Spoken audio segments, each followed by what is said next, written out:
Hello there everyone, welcome back to our channel. In today's video, you are going to see the solve for how to find hotspot password on Samsung phone. So to do that, let's head over to our Samsung application or head over to the settings. So once you are there, go to connections.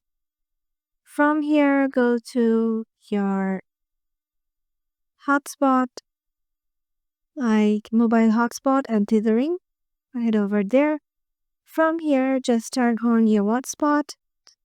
So it wants me to disable Wi-Fi so that it can turn on. I'm turning off my Wi-Fi and tap on mobile hotspot.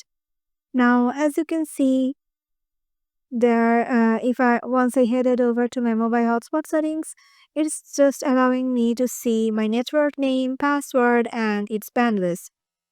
So yeah, in here in the password section, you can see the password and you can also change it. So yeah, this is how you can just do it.